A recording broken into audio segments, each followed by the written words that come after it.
Hartlik goeiemôre, mag die Here u baie ryklik seën dan.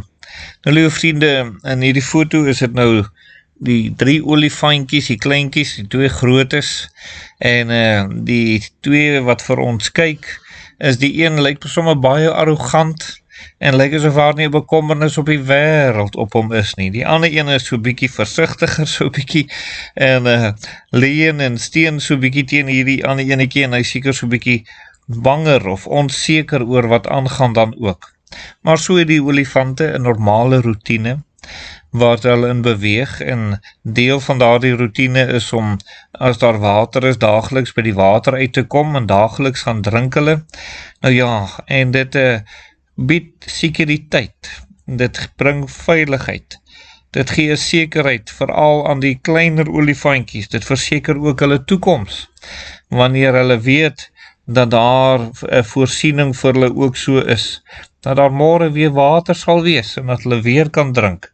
En weet jy, liewe vriende, so is dit ook wanneer ons in die Bybel ook sien in 1 Korintiërs, wanneer daar aan hierdie gemeente gepraat word oor God se voorsiening, en daar verwys is na die voorbeelde en alles wat gebeur het in die verlede, gaan Paulus voort om te wys oor die voorsiening wat die Here kom gee het, en hy verwys na die volk Israel ook in 1 Korintiërs 10, hoe hulle almal van dieselfde geestelike spys geëet het, en hy verwys na die manna wat die volk daagliks moes opgetel het, en hoe die Here kom voorsien het dat hulle kon leef en oorleef daar in die woestyn ook.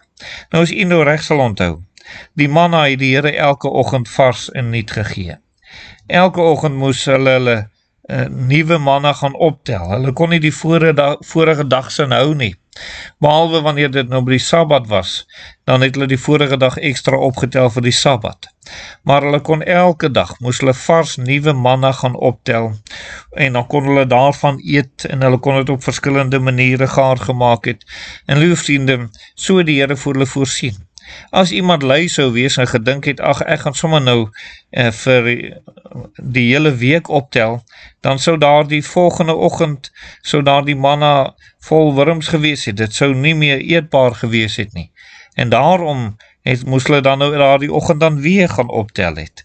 En liewe vriende, so is dit sekerlik ons verantwoordelikheid ook om hoe die Here vir ons kom voorsien vir geestelike kos. Die Here voorsien vir ons dat daar elke dag geestelike kos kan hê. Ons kan die Bybel elke dag in behoort en moet die Bybel elke dag opneem en lees, dat die Here daaruit met ons kan kom praat dan. So is dit ook wanneer die Here vir ons geestelike kos voorsien elke Sondag. Daar's party mense wat dink, ons kan nou maar net een keer in 'n maand kerk toe gaan, dis nie wat die Here wil hê nie. Die Here het elke Sondag vir u kos, wat u daar moet gaan eet, nuwe vars kos. Dit mag dalk in dieselfde vorm oor en oor kom, dit mag soos die manna maar dieselfde lyk, en dalk dieselfde proe, maar dit was voedsaam, en as jy dit nie geëet het nie, sou dit vir jou skade gewees het. So hierdie daaglikse manna, liewe vriende, is iets wat hulle daagliks moes optel. Verder sien ons oor hierdie manna, dit was 'n gawe van God. Liewe vriende, dit was aan 'n sterwende volk gegee.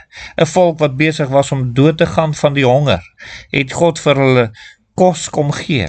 En ons moet sê dat dit ook in die tyd is waarin ons lewe, gaan mense geestelik dood, en dood eenvoudig oor hulle nie kom eet nie. God het voorsien vir voedsel. Hy het die woord van God vir ons gegee, en mense moet dit net kom neem en dit kom eet. Verder, liewe vriende, is dit ook sekerlik moet ons weet dat die manna was genoegsaam vir almal gewees. Jonk en oud kon van daardie manna geëet het en sou geleef het, en het geleef en het sekerlik versterk geword daardeur, en net soos die woord van die Here vir jonk en oud. Die jong mense wat dink hulle het nie nodig om die woord van die Here te lees nie, want hulle is gesond en hulle is jonk en hulle het nie probleme nie. Liewe vriende, hulle maak die grootste fout van hulle lewe, om te dink dat hulle nie nodig het, dit wat God vir hulle daagliks kon voorsien nie. Daagliks het hulle die woord van die Here nodig. Die ouer mense dink, ag, ek is al so deur die lewe, wat het ek nou nog nodig? Waarom moet ek nog omgee oor die woord van die Here? U moet gaan lees en die woord van die Here gaan lees, want u het dit nodig. Dit is genoegsaam vir ons almal. En dan, liewe vriende, is die woord van die Here, net soos die manne was aangebied vir almal.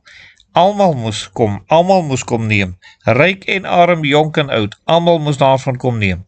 En weet jy, en so wil die Here ook dit vir u sê, om daarvan te kom neem, en dit is ook daar vir die aanbieding ook, u moet God kom soek. En dan, liewe vriende, die laaste saak, dit was vir persoonlike gebruik. Dit was nie daar, voordat jy dit vir iemand anders nie, nee, jy het opgetel vir jouself, vir jou eie gesin. Dit is waarvoor jy dit geneem het ook. En daarom moet jy ook self gaan optel, self gaan lees, self gaan inneem, dit wat God in sy woord ook kom sê. Mag die woord van die Here vir u opnuut daar die ereplek in die lewe kry, en mag u dit so kom eerbiedig en kom optel elke dag. Kom ons bid saam. Ons dierbare Here, dankie dat u woord